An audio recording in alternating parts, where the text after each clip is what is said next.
This is Optimus Prime, and you're listening to All Things Transformers. Hello and welcome to All Things Transformers, the first episode of 2019. Ah, yes. And joining me this week is TFU and Mike. And hello, Ryan. I like how you sounded less enthused than I usually do. That's impressive. Congratulations. It takes years of practice, but he's mastered it. Apparently. Yes, I've mastered it, just like Galvatron. Don't bring back Blasphemy from 2008. Bad pun. Anyways. So, we have a multitude of things today. Some of them interesting news, some of them bashing the news, and some of them just actual interesting topics. Yes. So, without further ado, Toys R Us is returning as true kids brands, which sounds even more ridiculous than Toys backwards are us. And they're also going to be anywhere. found What are you in guys all talking Walmarts. about? Where did Toys R Us go? In the You're U.S. still here? They're everywhere. What are you guys talking about? All right. So anyways, they think that they will be able to solidify their U.S. retail strategy for their brand as their current president of whatever they're calling themselves this week. They're saying, I can't say today what that exact strategy is. We do know that we have an omni-channel approach that is tech immersive and experiential with a small footprint. In other words, kiosks or something to that nature. Yeah, I saw a meme about this. I think it was last year when they were going to call it Jeffrey's Toy Box, which is the worst name ever. But basically, they were little kiosk boxes inside of Walmarts. They were in Kroger's around here. Mm. They actually Maybe you guys should stop electing people who make money off of predatory circumstances, buying up companies and then killing them because you have loopholes in the... Oh, never mind. In the tax system. Government for the lose. To be fair, I mean, I'm a little bitter at the states in general. You guys are trying to drive our drug prices up again. I mean, it's not working because we ignore your imbecile president. But also, B, almost everybody I know who's American is currently unemployed because your economy is absolute shit. So hey, I'm among those people. Yeah, sorry about that, by the way. Yeah, it's fine. I'm working for myself now. I'm done with that. Yeah, because that seems about the only way to go anymore. I've been laid off twice in 7 months, so it just sucks. So And I can't get a job to save my life that would make enough money for my wife and I to survive. And her medical issue, neither one of us can get a job. So yeah, it's all right. I don't get calls either, so.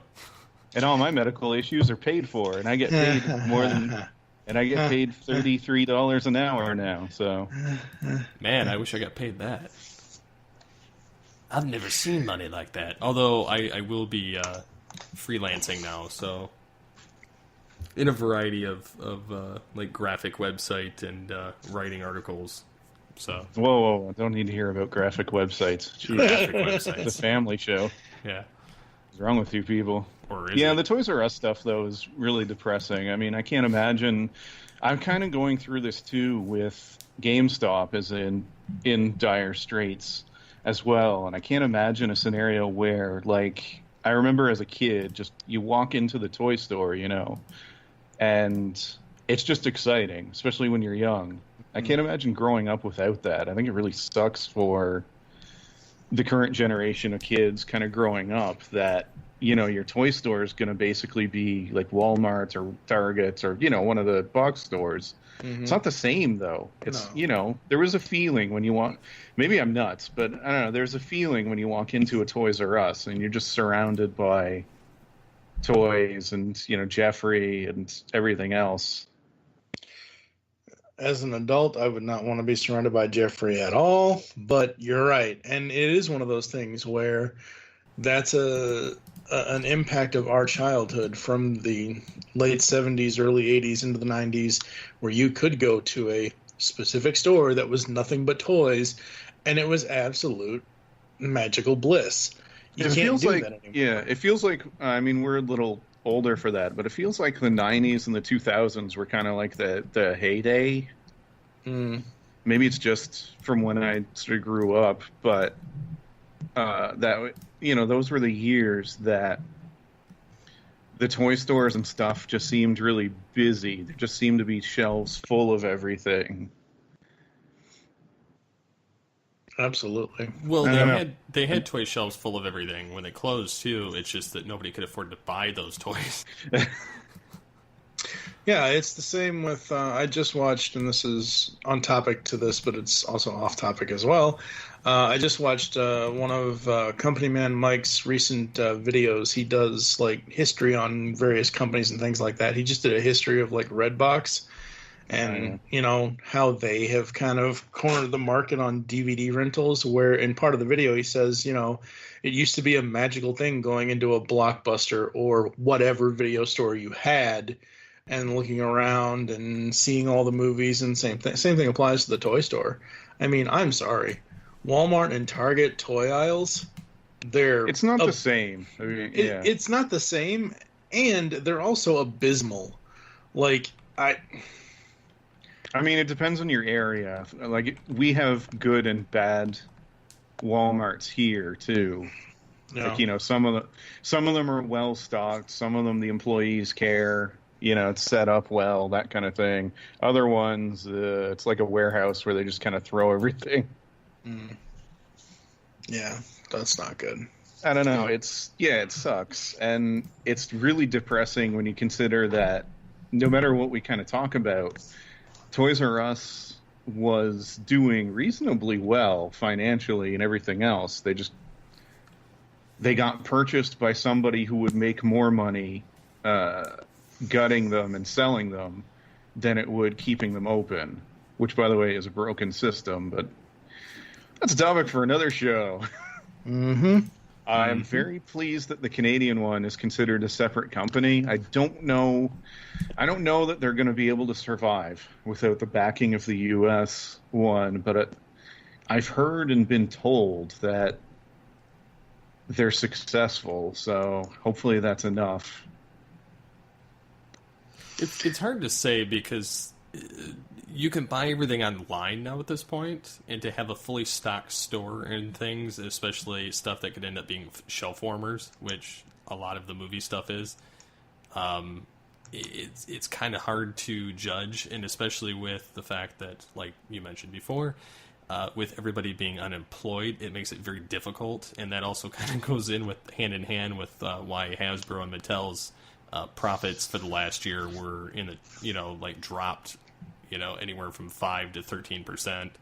Yeah, it's interesting how different things are, even though, our borders only not very far away. And, like, the movie stuff, at least in terms of the Bumblebee movie, man, it moves well, or at least it moved really well here, especially in the lead up to Christmas. It was nuts. You couldn't find stuff on the shelves. It actually, it was moving better than Siege was, and Siege was moving pretty well, so...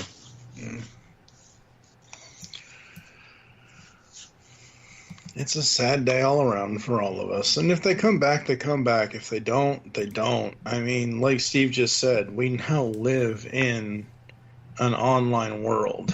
And I don't know. I see things all the time. And again, like you said, Ryan, this could be a whole other show thing, whatever, about like children's toys and things like that. And most of these marketing gimmicks, I'm like, why would I give my kid that? Why would I buy my kid that toy? That's not, no.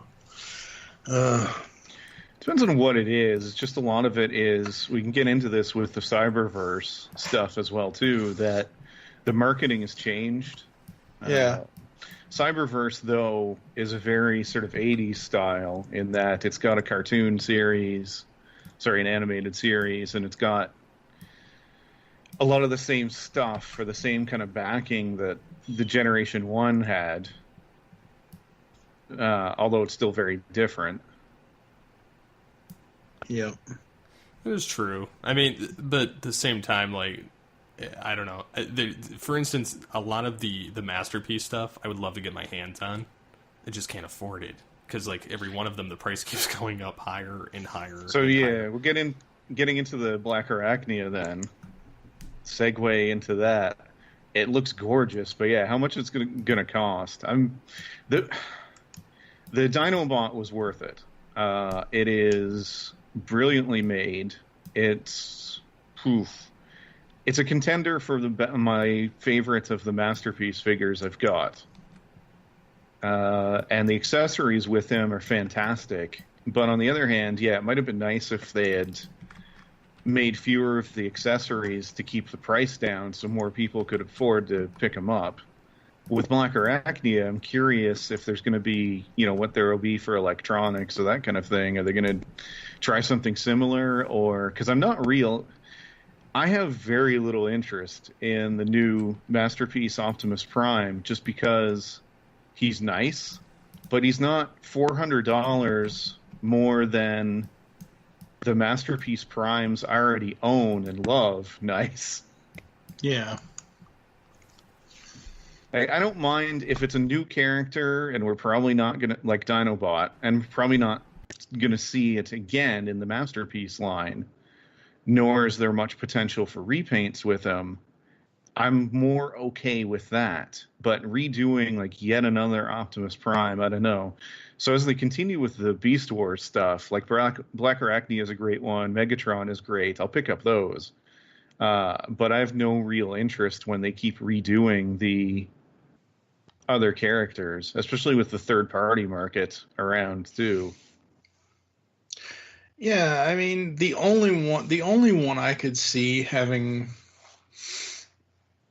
not necessarily a redo, but a continuation for Masterpiece outside of actually redoing others or repainting or reissuing others is Cheetor. Because at least through Beast Wars, he had 3 different forms. He had his main form, he had his Transmetal, and then Transmetal 2. And then obviously the Beast Machines form if they ever get around to that. But, I mean, the rest of them, you're just... And I kind of understand it. It's like, hey, here's a new Optimus Prime Masterpiece figure. That's more for, like, I guess the kids of today versus going out and trying to find an MPO1 at a decent price. Yeah, I guess that's true. It may be for people who just, for whatever reason, weren't collecting when the others came out. No, that's a good point. I'd be curious to know, what it sells versus Dinobot. Or Dinobot obviously sold well. I mean, it took them no time to do a reissue.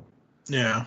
I expect Masterpiece Beast Wars Megatron. Boy, that's a mouthful. I find a shorter way to say that. But anyway, I expect that's going to sell really well because I think he's another extremely popular character for good reason. The Black Arachnia, I don't know. I always liked her. Good character, obviously, and I love Beast Wars. Yeah, I just, with her, all I want to see is the actual, like, the pictures that we have, or like, I guess the unpainted, the prototype ones. Yeah. I want to see the paint. And the only other thing with her, if they did do like an alternate, like, how they do MPO1B, like to make Optimus the black version, for her, they have to make her a silver version to reference that one episode of Beast Wars where she turns silver. That may come as a repaint later on, just as a method of them doing it, just to milk extra money out of her, kind of like they've done with Cheetor with his basically Ravage or whatever his name was version of his character. I know it wasn't it, but something to that nature. But this will be the first accurate Black Arachnia we've ever gotten. Yeah, from Beast Wars. Yeah, which will be nice. Because the closest we've gotten is that universe, like kind of almost like Transformers animated mixture figure from Japan that came over, and the Takara version, and it kind of was the closest we've ever gotten to an actual legit Black Arachnia. I'll be curious to see the beast mode too, just because their shots from behind her are available as well too. She has next to no shell, so I'm curious about the transformation. That's one thing that's always been kind of fun for me with the Masterpiece figures, is seeing how they actually transform. Usually takes me like an hour or two to do it, but I'm always curious to see the engineering and everything that goes into it. It's fascinating to me, just because I love G1. I hate how it always sounds like I'm crapping on it, but let's be honest, they were kind of bricks. Like, you know, you look at something like Broadside, where his entire back was an aircraft carrier because he transforms into an aircraft carrier.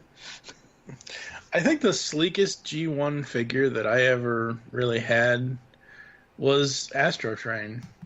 The original G1 Astro Train was the backpack on him was not as bad as a lot of some of the other ones was. It's true. I'd argue, like, in terms of representing their animation, that kind of thing, even the original Optimus Prime is pretty solid. I mean, you can actually move his elbows on like half of the G1 figures. His shoulders move. He had knees. He's been reissued for $70 Canadian without a trailer, which is absolutely insane recently. It's invisible. You can't see him now. Talking about, especially, and it's weird, whenever you can find the commemorative one for not a whole lot, too. Yeah. That was an odd choice in terms of reissues, but oh well. That's one of the reasons why, if I ever got any version of Optimus, I would want probably the MPO4, because, or something that's like that. Because even as a kid, I was never impressed with G1 Optimus. Really? Because his back is open. Like, they could just shoot right into his windshield. Like, the Masterpiece Supposed to Prime have is some so much better. Supposed to have an imagination as a kid. Come on. Yeah, and yes, the that. Masterpiece. And my imagination would say that Megatron shoots his little orange cap into Optimus's back, and it goes through his windshield. And yes, the Masterpiece Prime is still, in my opinion, the best one, and it's probably my favorite figure I've got still. It's close. There's a few. Masterpiece Dinobot I love. Mastermind Creations Tarn / Koltor is amazing. Perfect Effect Warden, which is IDW Fort Max, is amazing. I had a lot of Canimus, which is IDW Hot Rod, is gorgeous. He oozes. By the way, the IDW Hot Rod, quick note, I picked up the repro labels for him, and it actually comes with the smirking Autobot insignia, if you want to put it on, that if you pay enough attention in the comics shows up occasionally on Hot Rod, usually when he's very proud of himself. That's very cool. Yeah, it's really neat. Also, I mean, he comes with an alternate head that is also smirking in that cool kind of way. Anyway. Very cool. Very cool. But yeah, Black Arachnia looks great. The pictures come from Japan, and it's her first generation. Like the other Beast Wars Transformers they've done in Masterpiece style, it's her first generation version that she was until middle of season 3. Yep. Yeah, and I while I love the first generation, like season 1 Beast Wars figures, I can't wait till they get to the Transmetal ones someday, which will probably be when we're in our like 50s, 60s. I'm not sure. So far, I mean, Dinobot I prefer his original version. Yep. Megatron, it's close. I like all 3 versions of him. Primal, probably second or third. I prefer his Transmetals. I don't know. For Cheetor's tough too, actually. I think I like first and third for Cheetor. Mm-hmm. Yeah. I like the second version a little bit, but that third version, that Black Cat kind of version of him, I really like it. Yeah, it's one of my... Love that. Feral Scream 2-parter is one of my favorite 2-parts episodes from Beast Wars. Yeah, that version of Cheetor is one that I always have displayed front and center, no matter where I move to. So The one thing one of about my favorites. one thing about Optimal Optimus or Optimus Primal is that I would want for if I was getting a Masterpiece Primal, I would want Optimal Optimus because they would have to do all 4 modes. Yeah, that's true. I don't know.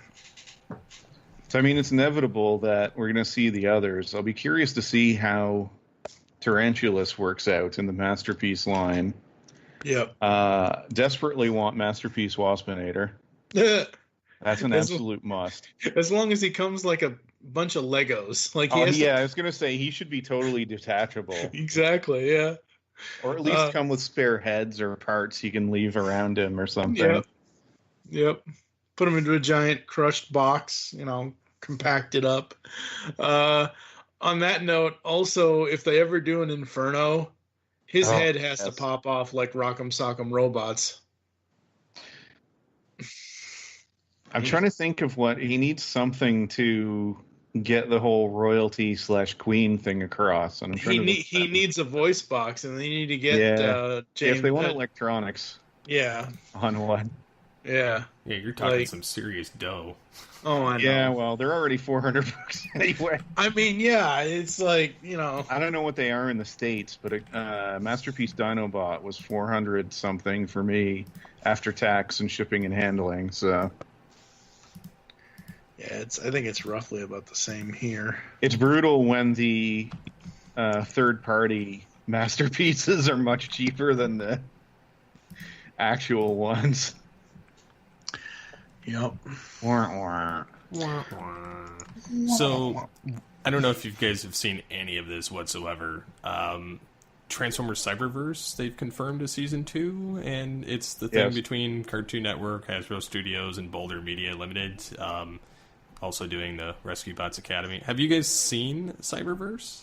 Yeah, so what's crazy is especially the back end of the first season is way better than it has any right to be.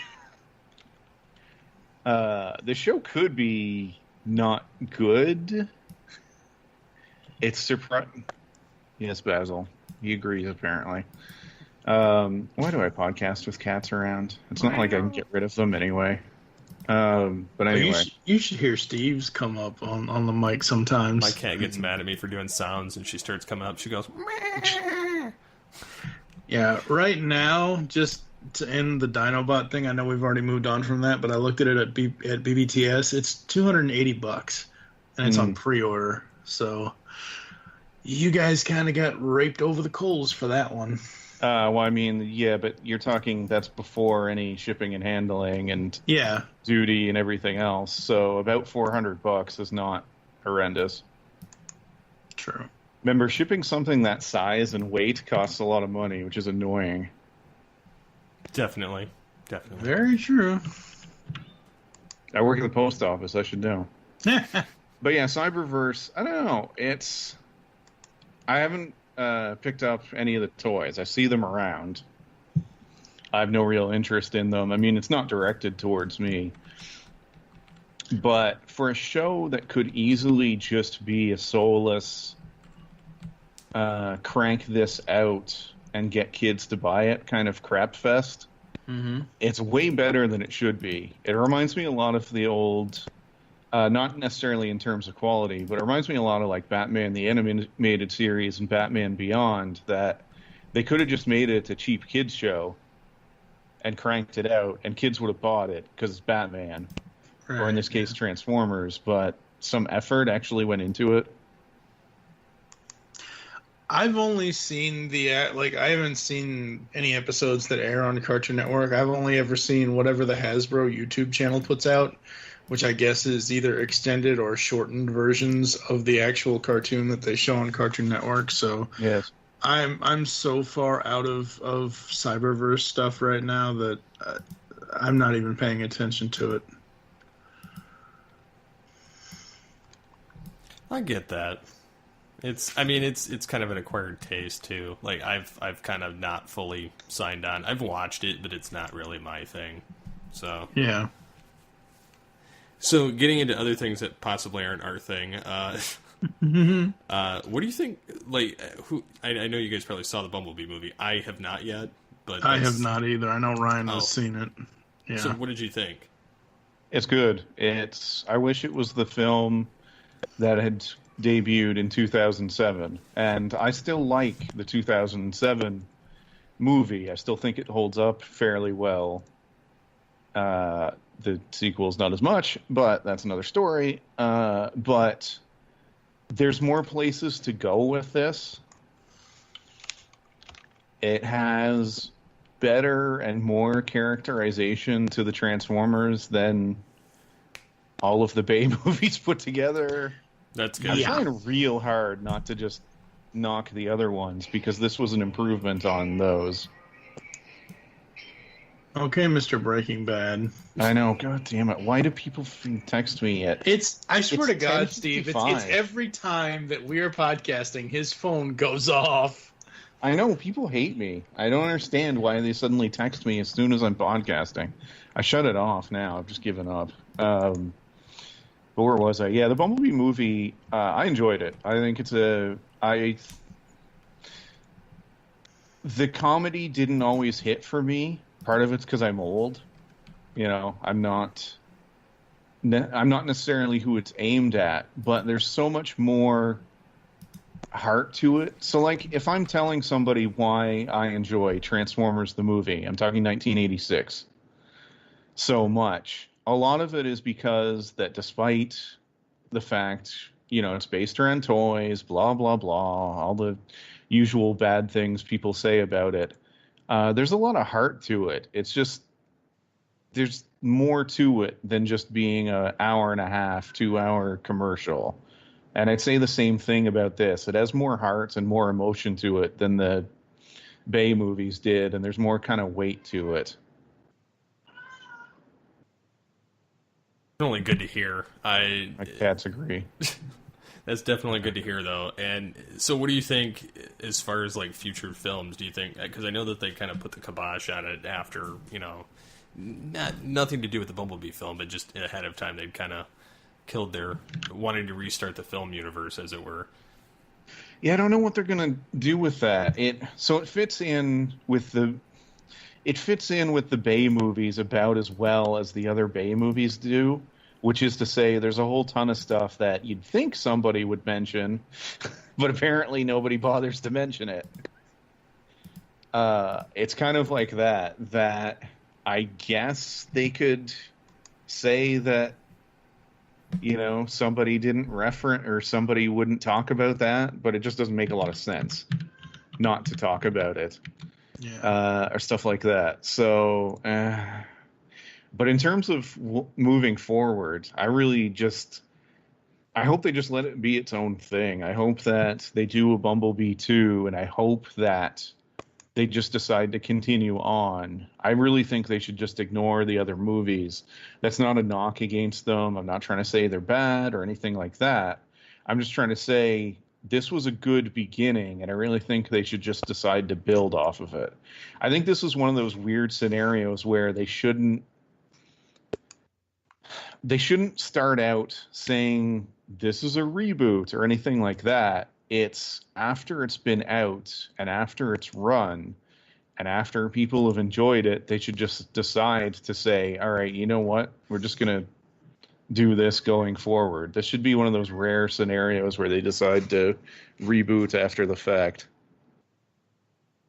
Yeah, absolutely. Because it's Kinda very get good. that. I really think you'll both enjoy it when you get around to seeing it. I think it's going to have a lot of legs on DVD/Blu-ray/ streaming, whatever they put it on. Although, I mean, it made a crap ton of money foreign, like way more than the budget, and more than enough that I think they will do a sequel. But yeah, we'll see. There's a lot of places they can go with it, and definitely it seems like they want to do something with Cybertron. I think you've both seen the trailers, so it's not much of a spoiler to say that the scenes of Cybertron will have, I think, fans and even non-fans smiling, just because, while yes, the designs are G1 homages, they're also gorgeous. Yeah. Like, I was one of the people when the Bay designs were shown off. I said, you know what? I don't blame them. It might be really hard to do Generation 1 in CGI, that kind of thing. They did Generation 1 in CGI, and it looked really good. And it looked, because I've seen those pictures and I've seen those parts of the trailers. Yeah. Although having said that, we're now 12 years beyond, the first movie in terms of True. CGI and that kind of thing. So, and thank God they've decided to go elsewhere other than Michael Bay. Now. Got to remember too, if it weren't for that guy, we probably wouldn't have the franchise. And I understand that, but as Ryan has already said, the follow-up movies to the first one, not so good, yeah. Yeah. But having said that, it may not be Transformers to me, but it's Transformers to somebody. Yeah. And it's just as valid as Beast Wars or, hell, I want to mention it now. We had pictures, again, same show that Black Arachnia showed up at. We had pictures of an Armada Optimus Prime. Yep. And I know actually quite a few people. So Mike's going to mention it later. Did a podcast about the Transformers comic line, which has ended. But anyway, when I was doing that, I got messages from people who their first exposure to Transformers was the Armada stuff. Oh yeah, everybody has a Transformers beginning. No one's doubting that. I know. No one is ever just because I scoff at at the Unicron trilogy, or most of us that grew up with it when we grew up with it in the 80s and 90s and all that, and just look at the Armada trilogy or the Unicron trilogy and be like, that's not Transformers. Everybody's going to have moments like that. People who grew up with that stuff, that love that stuff, are going to look at G1 and say, that's not my Optimus Prime. Oh yeah, I've seen people grow up with it say that the G1 stuff is so bad, and I'm like, yeah, I can kind of see that, but talking about the Armada Prime, he's gorgeous. And he is, yeah. I always had a soft spot for. So when Transformers came back, it was with Robots in Disguise, pretty much, which was a Japanese show that they dubbed and brought over. But the figures for that line were terrific. And one thing with the Armada line that continued is a lot of the toys were really good and really nice. And Optimus Prime was another one that I kind of like the design of him. It's a bit different. It was Optimus Prime of a new kind of era. And I always loved the little wrist guns on him. So I'm curious about this, and I'm happy that people who grew up with it, much like we did with G1, will get a chance to purchase new versions and new, just updated / better versions of these toys, because they really haven't gotten the chance to. We've had I don't know how many reissues of different Generation 1 figures, but Armada has never been redone, for example, and the Armada Optimus sort of merger, I can't remember the name. I feel bad. But whenever you merged him with his other pieces and everything, sucked. Yeah. Had the posability of a brick. It was less posable than Power Master Prime, I think. Yep, it was. I guess if the fans and those people got a version that was more akin to a great Optimus Prime than giant hunk of plastic. And hey, maybe some of the Armada figures will set Spada's house on fire. There's always that possibility. Yeah, that guy's either going to die from having his house set on fire by Transformers or by KFC Double Down. I don't know. It was oh God, I want those so bad. I don't have them here. It sucks. I think it was a Megatron that nearly lit us. No, it wasn't Optimus. It was an Optimus. Yeah, that nearly lit his house on fire. Good times. Good times. I wonder if this one will have that. They need to add that gimmick to it. If not, fire is the right of all sentient beings. Yeah, that's right. Arson is the right of all sentient beings. No, I don't know. Like I say, I may or may not pick it up. I'm happy it exists, though. It's kind of about time the other lines got some love. Absolutely. And the one thing I'll say about Beast Era Masterpiece If they ever do Megatron from Beast Machines, they better do it right, and it better have a friggin' cloak. I thought you were going to say as a head. No. They made Okay, that toy. That would there's suck, that too, but they made that Yeah. like yeah. Oh. If they make Beast that Machines Megatron is tough. Although, having said that, a lot of the Beast Machines toys that we got originally, like, I think it'd be a hard time improving on Jetstorm, who was just a fantastic figure. one, and really we got a decent Tankor too, and Yes. but I just realized something when I was looking at the graphics of the Bumblebee movie, specifically of like Soundwave and Shockwave, which I know John Bailey voiced. But do you remember Studio Draven back in the early 2000s? Like the Draven 3D Transformers Redemption? Yes, that I remember. I didn't know the name of the company. Yeah, it was Studio Draven. I used to follow that because I was a part of the fan dub community for the longest time, and it's still around, but it's pretty much like dead in the water because nobody has time in their adult life to actually sit there and mess with all that. But yeah, he did the first episode of it and meant for like a whole like season of like 5 to 10 minute episodes of that. But the Bumblebee movie, like specifically when you look at the Decepticons, kind of reminds me of his designs for like the gritty, cartoony CGI look. I also remember when Hasbro themselves redid the Megatron Optimus Prime fight in CG from the 1986 film, and it looked pretty good. It obviously took a long time. I can't remember which anniversary they released that for. I want to say 20th. Didn't they like contract that out though? Yeah, they did. I mean, it wasn't that like them themselves. Was it like Dr. Smooth and And And I'm Randall? not sure. I'd have to ask him. I wouldn't put it past them because it looked Right, kind of yeah. like their MO there. Like, so I don't know. It kind of looked that way. I'm not sure, although with Hasbro, to be fair, they could just reuse, since they have the rights, they could have just reused the audio from the movie. Well, I meant that, but I meant like the CG part. Oh. Hard to say. I don't know. Oh, it looks pretty good. Either way, I like CGI. I like animation too, but I like CGI much better if it's done right. So, what else do you guys got? I know that the comic universe rebooted. I don't know what the state of that is now. It's not. When does it start, Ryan? It isn't started yet already, has it? Nope.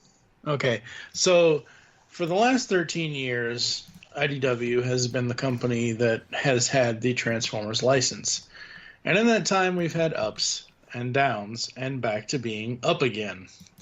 It kind of went up, then down, then up into stratosphere. Yes, and with a few twists, turns, and going sideways and being cut in half lengthways and all that kind of good stuff.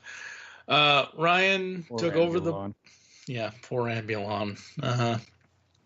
Ryan took over the pull bag a couple weeks ago, and he, Liddy Rec, and Genevieve Frank, Jen apparently on Twitter, basically did an in-depth discussion on the last 13 years of Transformers comics at IDW, and it was a great episode. You guys should go listen to it. It's over on the pull bag at Geekcast Radio Network. But yeah, I mean, it's coming to an end. It's the longest. It has ended. Yeah. Yeah. We did this we did the recording in advance of the release of the final 2 trades for the 2 final series of Transformers, although there's one more trade left to be released, which is the fight against Unicron, which is a mini-series. But for all intents and purposes, the actual finales take place within Lost Light for an Optimus Prime 5.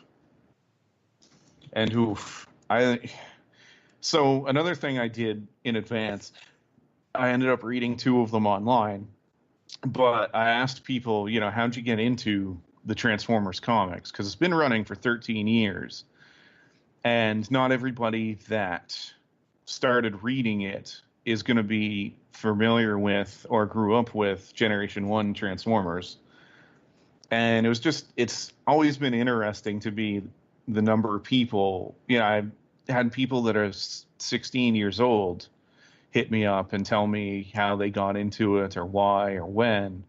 And just interesting, the different age ranges, the different interests and that kind of thing. It was a comic series that had a lot for pretty much everybody. It's crazy to me. It was nuts for me to go back and look at. So it was kind of a retrospective, and I told everybody come up with your positives and your negatives and that kind of thing. And I'm real good at being negative. I don't know if people have noticed on this show or any others, but I'm a master at playing devil's advocate and saying bad things, especially about franchises I love, Star Trek, and many others. But I had a real hard time coming up with negative stuff for this series. It's scary to me. I feel bad for for the people who have to follow this up. It is nightmarishly good. Like Last Stand of the Wreckers is one of the best individual trades and stories I have, period. Not just of Transformers or books or anything else I own, which I own, hundreds. Actually, if you add in books, probably thousands. Anyway. But it was insane to me. And after it was over, I thought up and I remembered all these amazing moments and characters and arcs and everything else that I completely whiffed on or forgot about. And it's amazing that they got the chance to do this for 13 years. Mm-hmm. And he did it well. I mean, you mentioned there's ups and there's downs. I didn't do the podcast to slag on particular people and particular runs. Yeah, no, it but has there were its some history. Not good ones. Yeah, everything that has a history has ups and downs. Look at this podcast and how far we've come in 11 years. It's one of those things where I'm glad I jumped on when I did.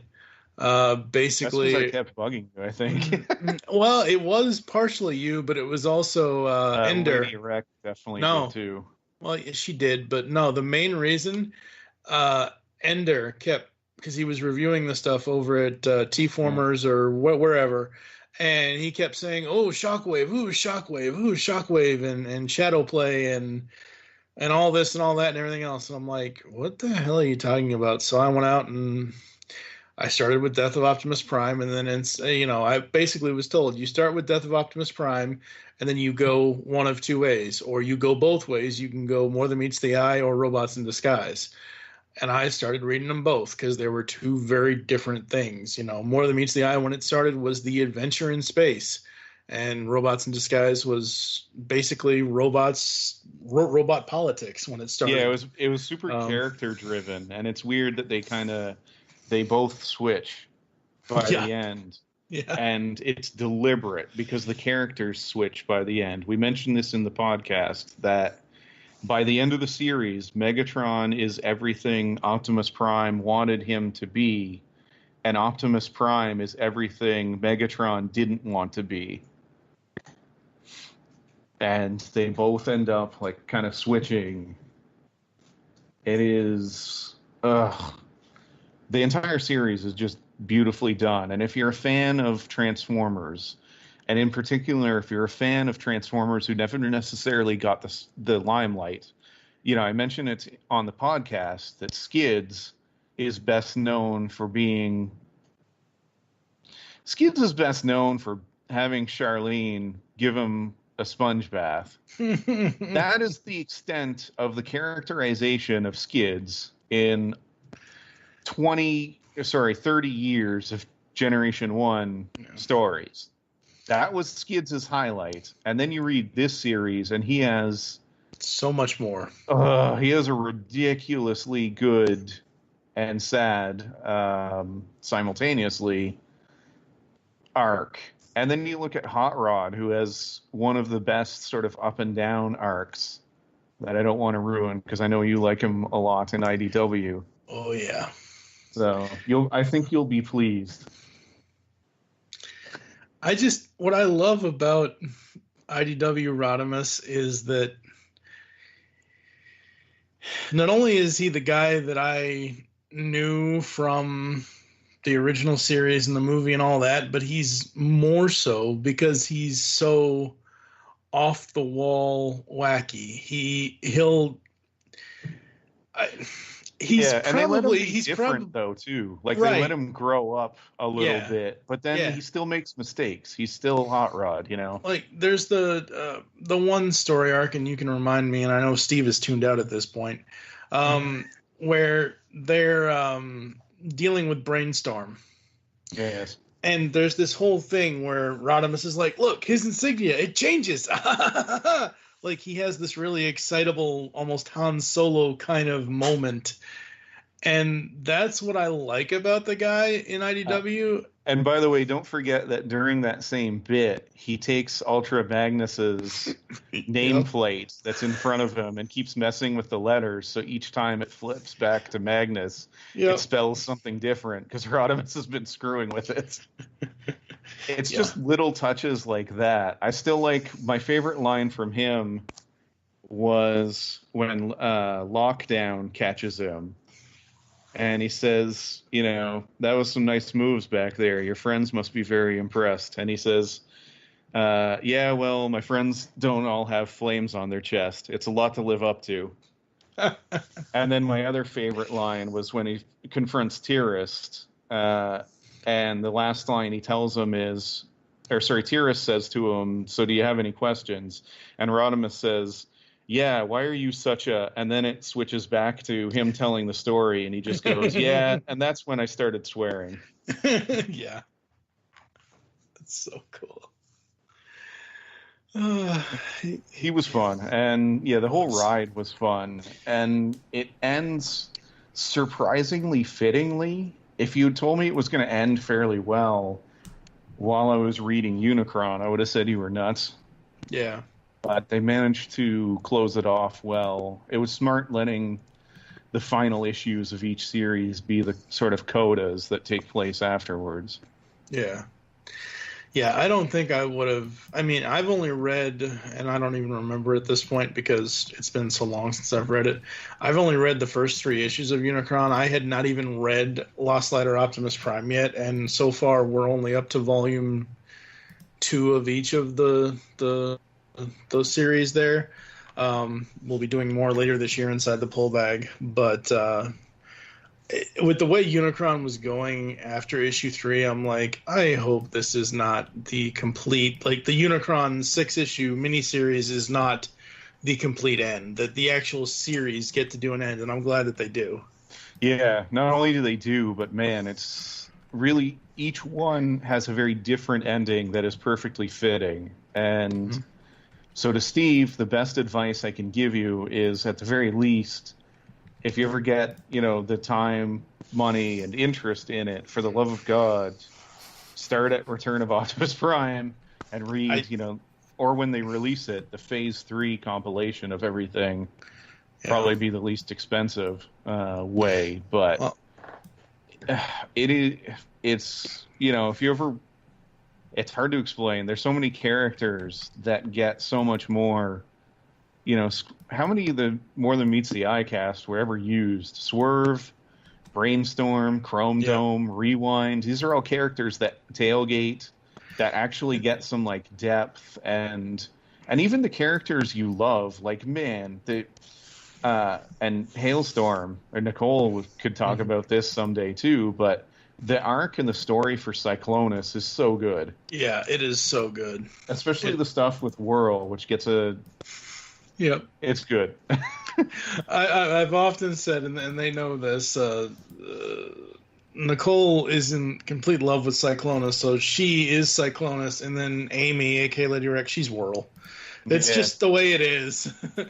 I would suggest to Steve that I know Steve doesn't have the time, money, or whatever. I mean, I have most of the run on my Comixology, and There if you go. Steve Borrow wants to, Mike's Comixology, yeah, or but move to Canada, earn more There- money, and then there- you can there you afford go. to. yes, The thoughts crossed my mind. yes, go to a better country. That's right. Although holy crap, is it cold and snowy up here Yeah, I lately? don't Yes. like that. Yeah, that's the only. I mean, you that's- get used to it, but Yeah. although Mike, you were colder than we were for a little bit there. Yeah, Chicago was nuts. Yeah, it's funny. We had one day where we were the coldest city on Earth, and then you guys were We're like- colder than us. Chicago basically said, "Hold my beer." Well, no, we were still colder, but it was only for one day. You guys got like a sustained, vicious cold blast. Also, there's a difference because, we prepare. We're used to a lot of this garbage, Yeah. and in Chicago, it's usually nicer, at least somewhat. I mean, It's like the Oh, difference that's- between, though, like Michigan weather, where you get like a foot and a half, 2 feet of snow, and we're like, we can drive to work in it. Although they were stupid and canceled everything, like during that, like after the polar vortex. Like I got it during the vortex, but after that they were like, I'm gonna close school. But like you go to Texas and they get like a quarter of an inch, they're like, gotta close the roads, everything's down. Yeah, we have that here, though. There are places that do that here. Anyway, back to Transformers. So, Hey, why has there not been a snowplow Transformer? That's a good point. yeah, you could just modify Wreck-Gar. Add a snowplow attachment to him. What the hell was I saying? Nobody knows. We were talking about the IDW Transformers, and then at this point, so the reboot hasn't happened. When that is it in, happening? Isn't It's it- 2 months from now. So it's May? We're in February. April. No, April, that's yeah. right. Yeah, no, the IDW run is just. Oh, I was saying to Steve, suggesting to him how to do this, because obviously with 2 kids, a wife, and hopefully a future job or self-employment or whatever it is that he ends up doing, reading 13 years of comics is probably not going to be the best use of his time. So I suggested that if he wants to get the whole story without, needing to go in depth, go over and read Chris McFeely's Transformers Historia. Because it basically chronicles the entire 13-year run.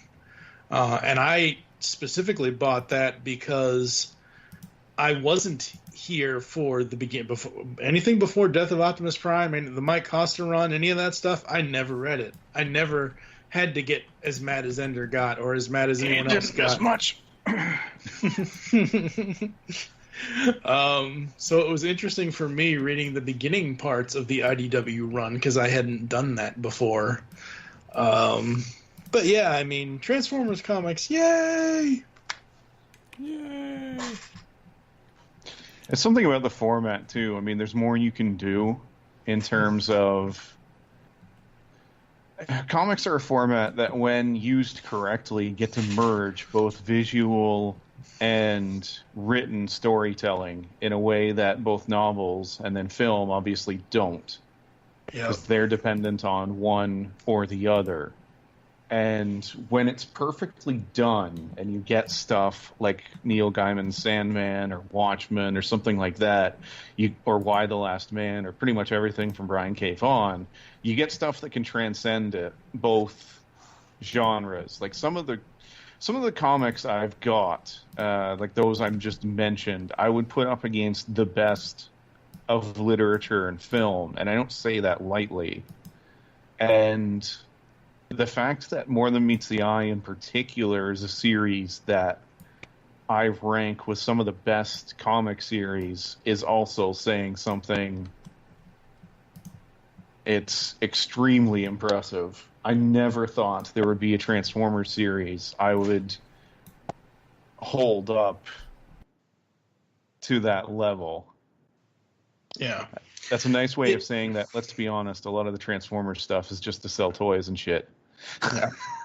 Well, I've said this before. Out of all of the U.S. generations over the last 35 years, because this year is 35 years since G1. Oh, God, I'm old. We all are. G1, Beast Wars, Beast Machines, Animated, Prime, all that stuff. I like it all for different reasons. But having gone through, and I've only gone through this since the pull bag started, 2013. Out of 13 years that the IDW universe has been around, I went through almost all of it in 6 years. And I just absolutely love every bit of it. There are certain things where I critiqued it. There are certain things that I may not have liked. Yeah. Certain characters. Getaway's a dickhead. Kind of a thing. Well, you'll be happy with his anyway. But like, it was a new way to experience Transformers for me because I never read the Marvel runs, US, UK, whatever. I never read any of the Dreamwave stuff. I was not into Transformers. Closest thing I got to Transformers comics as a kid was the Wheelie storybook thing. There was a storybook based on Wheelie's origin with his parents and crap like that my elementary school library had way back I have when. all the Transformer coloring books and sticker books. Good for you, little Ryan. Now go sit in the back of the class. It's anyway. I'm weird. Steve, what else would you like to talk about since we've railroaded your show here? No, I think that's good. It was more of a just catching up in what's new in Transformers and kind of what's interesting and what people actually probably will care about. The only thing I'll kind of add in is just the Transformers trading card game, so Wizards of the Coast launched it. It was pretty clearly just a throwaway. They kind of dumped out Wave 1, and I don't know if they just had no plans to support it. I don't know if they just thought it wouldn't make any money. I don't know what it was, but they basically just kind of crapped it out and said, here. Well, it's taken off to the point that it seems like there's actually going to be a competitive scene developed around it. And they've announced all of the cards that'll be part of Wave 2, which is the focus is going to be on the combiners. Although having said that, they've just added the triple changers as well. Well, 2 of them. It's Springer and Blitzwing are the first 2. And just they keep adding more mechanics to the game. For anyone who plays any other card games, it's a mixture between Magic: The Gathering and crap. What the hell's the Star Wars name? Why am I asking you two? It's whatever the Star Wars one that's out now. It's not Imperial Assault. That's the miniatures game, which is really good. Whatever. Anyway, it's a mixture of those 2 kind of card games, and it actually works really well. The transforming mechanic, especially with the triple changers, is well implemented, and the artwork is amazing. So they use the IDW artwork for all of the action cards. And then for the cards themselves, as in the character cards, they use the Legends artwork, and it's gorgeous. The cards all look amazing, especially in person. But yeah, it's good. It's interesting to me that they didn't think it was going to take off. Like, what did you think was going to happen? Transformers has been around for 30-some-odd years. I actually know people that are just buying these because they love the artwork. So it's nice. And the game itself is a lot of fun. There's some good incorporation of the characters. The Dinobots are a lot of fun to play as. I'm so happy they're getting a second set of them. And I can actually have 2 Grimlocks on the same team, apparently. Which seems horrifically unfair, because the Wave 1 Grimlock is an absolute beast. Anyway. Is it the Fantasy Flight game Star Wars card game? I believe so, yes. According to everything I'm seeing on Google, it's just Star Wars the card game, which it even says that on the packaging. It's Star Wars the card game. There is no separate title for the title. Whatever. Anyway. Yeah, I don't know. I haven't collected a card game in a long time.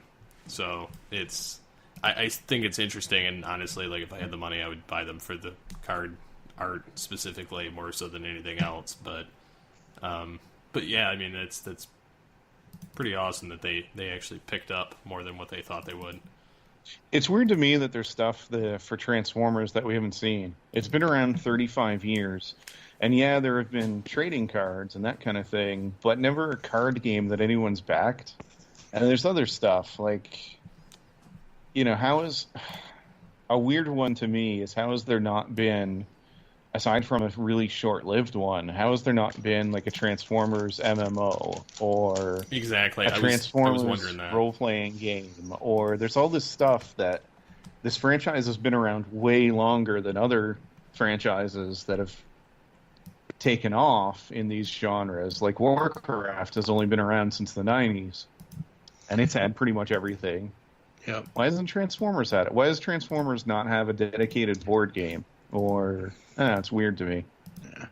If they did do any kind of Transformers like role-playing or MMO game, I honestly would want it in the style of Kingdom Hearts. Kingdom Hearts 3 is so friggin' beautiful. The backgrounds in that game, the way the mechanics work and everything else, I'd want it in that style. If it was going to happen. Last thing I want to bring up, this is from Twitter, from KCW Caller. He is an artist on some of the Transformers books at IDW that have been going on for the last 13 years.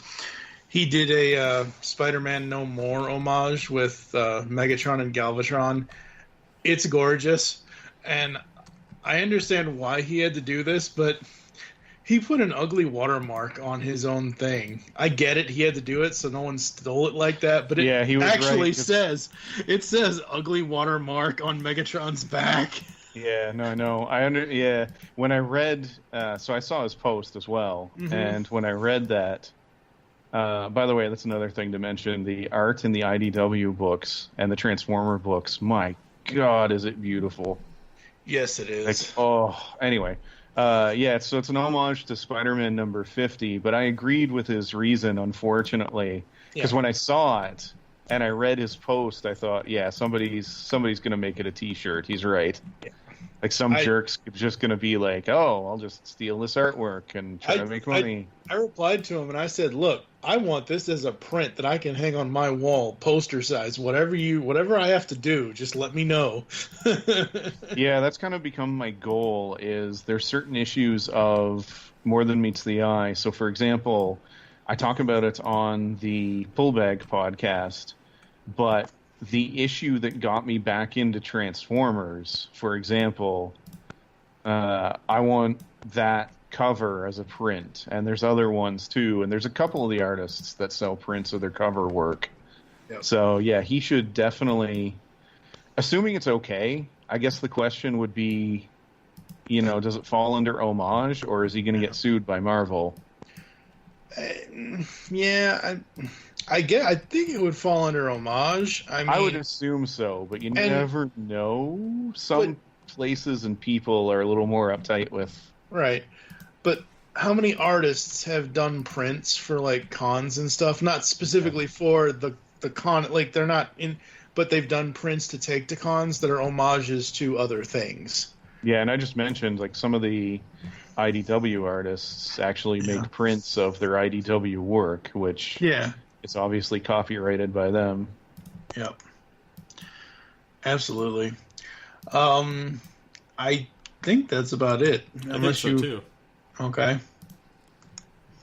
Well, it's your show, Megatron. Do your job. Well, I know that. Well, I got to get back to playing Star Trek Online. I've been playing that lately too. Oh God, you guys can wax prophetic about your Star Trek stuff offline here. Yeah. Well, so the first 4 episodes of Discovery. Oh, you weren't serious. Stop it. Hey, offline. Yeah. So, anyways, thank you for tuning into All Things Transformers, and until next time, transform and roll out. Yes, this is counterintuitive. Beasts don't roll. They rock. They can roll. Yeah, Megatron did have those roller skates for a while. He did. Megatron, Rat Trap had wheels. Tarantulas had wheels. Pretty much all of them at some point had.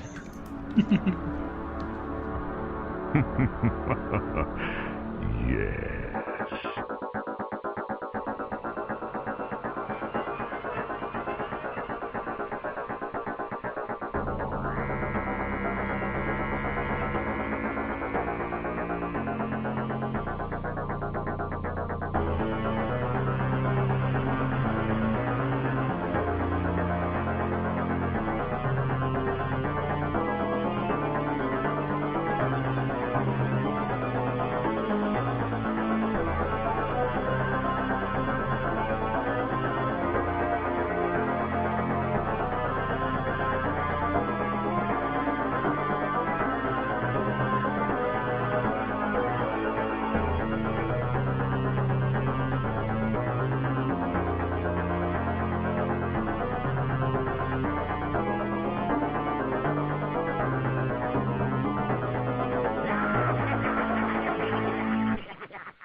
I wish to speak to my lawyer.